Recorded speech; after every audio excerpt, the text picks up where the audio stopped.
आप देख रहे हैं रॉयल पत्रिका। जनता की गाड़ी कमाई को सरकार किस तरह से लुटाती है, आइए हम यहाँ का एक नज़ारा दिखाते हैं। यह है भट्टा बस्ती के बिल्कुल पीछे का हिस्सा, जहाँ पर राजीव गांधी आवास योजना के नाम से सर्वेधारियों के कुछ प्लाट काटे गए थे, लेकिन उनको अधूरा छोड़ दिया गया और इस प्रोजेक्ट को फेल कर दिया गया। तो आइए हम यहाँ के स्थानीय निवासी जो काफ़ी पुराने हैं, उनके पास सारे सबूत है, हम इनसे जानते हैं कि सच्चाई क्या है यहाँ की। सर पहले तो अपना नाम बताइए। मेरा नाम बशीर मोहम्मद देसवाली, मैं यहाँ का न्यू संजय कच्ची बस्ती का निवासी हूँ और मैं यहाँ करीबन 35 साल से निवास कर रहा हूँ।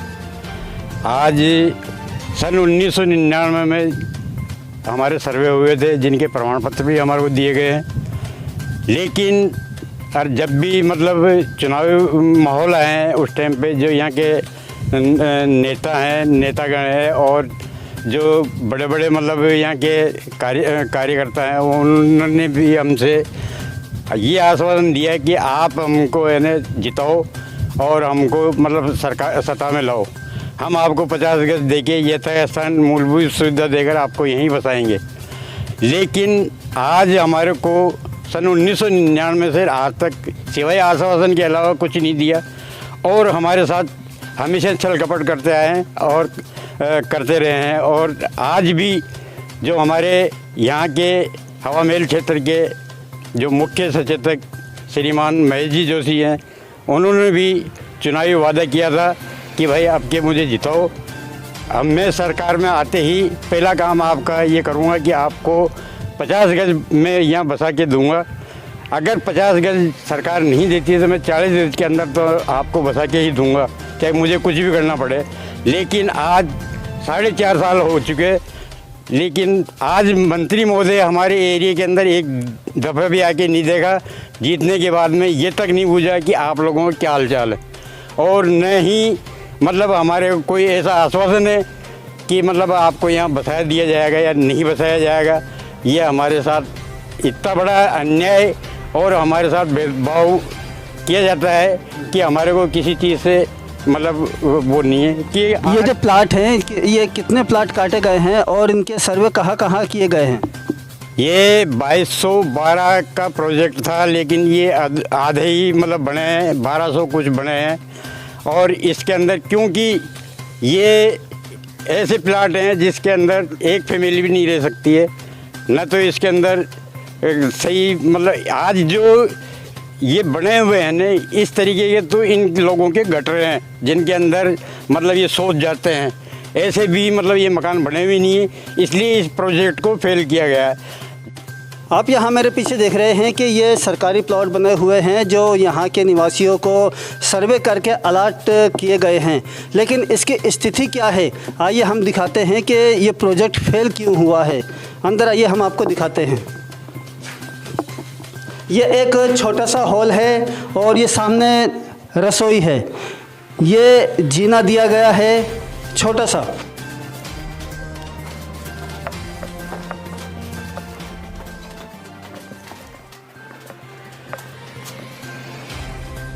अब यहाँ आपको दिखाते हैं, ये यहाँ पे है लेटरिन, ये है बाथरूम जो कि छोटे छोटे से बने हुए। ये एक छोटी सी गैलरी जिसमें आदमी सिर्फ खड़ा हो सकता है। अब यहाँ आपको दिखाते हैं वो रूम, वो कमरा जिसमें जनता रहेगी, यानी कि अगर किसी के फैमिली में 5 लोग हैं तो क्या बता सकता है कोई ये इस छोटे से हिस्से में 5 आदमी रह सकते हैं? किस तरह की योजना थी? राजीव गांधी आवास योजना के नाम पे किस तरह से जनता की गाड़ी कमाई को बर्बाद किया गया है और जनता से किस तरह से विश्वासघात किया है कांग्रेस ने, ये यहाँ आपको साफ नज़र आएगा।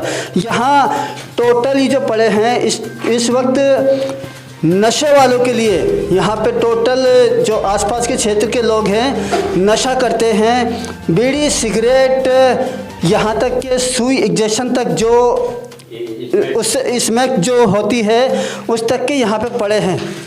तो क्या सरकार ने इसको यहाँ पे सिर्फ एक नशाखोरियों के लिए बनाया है, जहाँ पे सिर्फ नशे वाले आके रह सकते हैं, फैमिली के बारे में कोई सोच नहीं है सरकार की?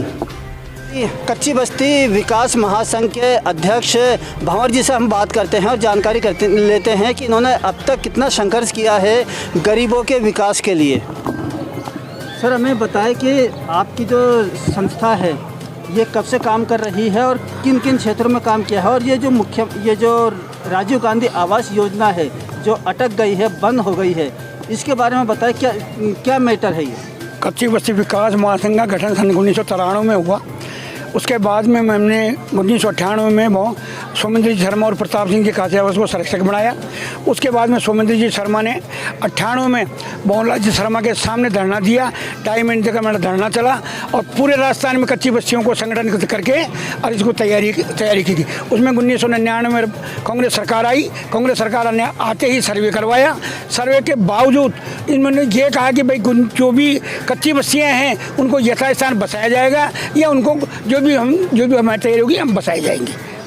अभी ये जो राजीव गांधी आवास योजना है ये इसका प्रोजेक्ट कितना था और जो बंद हुआ है जब तक कितना तैयार हो चुका था? जब दोबारा हमारे गहलोत साहब के नाम से अध्यक्ष बने, बृजकिशोर जी शर्मा मंत्री बने, मैं यहाँ से क्षेत्रीय विधायक बने और मंत्री बने, उसके बाद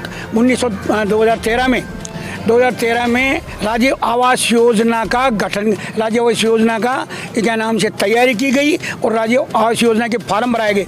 1/2 फार्म भरने के बाद में आवास योजना लागू होती है। उसके बाद हमने 9000 फार्म बट्टा बस्ती में, हमारे जो वार्ड उस टाइम गुणंतर हुआ करता था, 62 हुआ करता था, उसमें हमने 9000 फार्म भराए गए। उसके बाद हमारी ये योजना लागू हुई। ये 450 करोड़ का प्रोजेक्ट रहा है। उसके बाद में 2212 मकान, इनकी तैयारी उद्घाटन श्रीमान अशोक गहलोत ने, सांसद महेश जी जोशी ने, बृजकिशोर जी शर्मा ने, ज्योति खंडेलवाल ने इसका उद्घाटन किया गया। उद्घाटन करने के बाद में ये काम चालू हुआ। ये यासी कंपनी के नाम से उसके कंपनी द्वारा काम चालू हुआ गया। उद्घाटन हुआ भारी तरीके से और बड़े जोर शोर के साथ में वार्ड 29 की बस के वासियों ने बहुत जोर शोर से इसका उद्घाटन किया गया। क्यों? गहलोत सरकार थी, पूरा वार्ड कांग्रेस का है, इसमें 8-9 हज़ार वोट एक साथ पड़ते हैं, क्या समझे, और 11,000 वोट पार्षद में पड़ते हैं। एमएलए और एमपी के चुनाव में 9 से 9,500 वोट पड़ते हैं। इसलिए माननीय मुख्यमंत्री जी ने इसका उद्घाटन किया और गरीबों को मकान देने की तैयारी की गई। उसमें ये में तैयार होकर के 1200 मकान तैयार हो गए। 1200 मकान तैयार होने के बाद में ज्योति खंडेलवाल भी कई बार आर के गई, ये चलती रहा। फिर बीजेपी सरकार आ गई, उसके बाद में काम बंद ठप पड़ गया। ठप होने के बाद में फिर दोबारा इसका काम चालू हुआ। तो उसका काम जो इनको कब्रिस्तान तक इनको समतलित करके और इन मकानों को बनाना जाना था। उसके बाद ये 1200 मकान तैयार हो गए। आज मकान इस तरीके से हैं, 5 साल से कोई टंकियां ले गया, कोई आलमारी ले गया, कोई वॉश बेसन ले गया, कोई पाइप ले गया और रेफेल लोहे की जंगले भी तोड़ के ले जा रहे हैं। इसलिए जो 96 करोड़ जो प्रोजेक्ट है वो अटका हुआ है और ये पैसे हमारी भारत गवर्नमेंट ने समझो, राजस्थान गवर्नमेंट ने समझो, व्यर्थ गए पैसे। जो आगे जाके देख लें उसके रोज़ लोया जा रहा है। अभी जो यहाँ के माननीय विधायक है महेश जोशी, लगभग उनके 5 साल पूरे होने वाले हैं। इन 5 सालों में उन्होंने यहाँ के लिए क्या किया? क्योंकि यहाँ की जनता ने उनको भरपूर वोट दिया है, भरपूर वोट दे के जिताया, तो उन्होंने इसके लिए कुछ योजना बनाई? उन्होंने हमारे सामने वैसे कोई योजना नहीं बनाई। हम 4 साल से इसी में लटके हुए हैं कि डूब क्षेत्र में है, डूब क्षेत्र में। और मैं और मेरे साथी कई बार हम जाकर के मिले।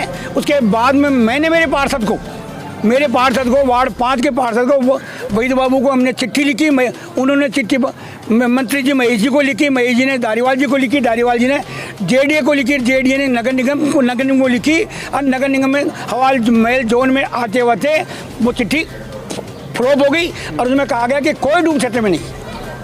इसलिए हमारा प्रोजेक्ट ये रुका हुआ है। हमें यही निवेदन, अभी भी हमारा प्रोग्राम था आजकल में मिलने का, हम जाके मिले हैं। उन्होंने हमको 22-23 तारीख का टाइम दिया था। अभी वो टाइम कब देंगे, क्या करेंगे, वही जाने। क्या आपको उम्मीद है कि ये प्रोजेक्ट दोबारा से शुरू होगा? प्रोजेक्ट तो तैयार है, प्रोजेक्ट चालू है, पर हम बाकी जो बच्चे हैं उनका कोई उम्मीद नहीं है। जो बाहर क्या नाम से 12-10 हज़ार जो मकान बनने थे वो नहीं, कोई उम्मीद नहीं, समझे। क्यों? सेंट्रल का आधा पैसा सेंट्रल का है। इनको हमको 36,000 में मिलना था। ये 36,000 में मिलना था, 130 रुपये महीने की किस्त पे हमको ये देना था। अच्छा। कि हमारी ये तय थी जो गाइडलाइन मेरे हाथ में है, ये सारे इसके कागज़ मेरे हाथ में, हमारी जो कागज़ हैं हमने जो 2013 में मनमोहन सिंह जी को चिट्ठी लिखी थी, उसकी चिट्ठी मेरे हाथ में, 2016 में मोदी जी को चिट्ठी लिखी उसके मेरे हाथ में, सारे जो मंत्रियों की चिट्ठियाँ मेरे हाथ में, और जो हमने जो काम किया है गरीबों को इसमें काम किया है, इसलिए हम तो यही चाहते हैं। अब जो भी है हमारे मंत्री जी से बात चर्चा चल रही है, महेश जी मान महेश जोशी जी से, कि यथास्थान पट्टे दिए जाएँ।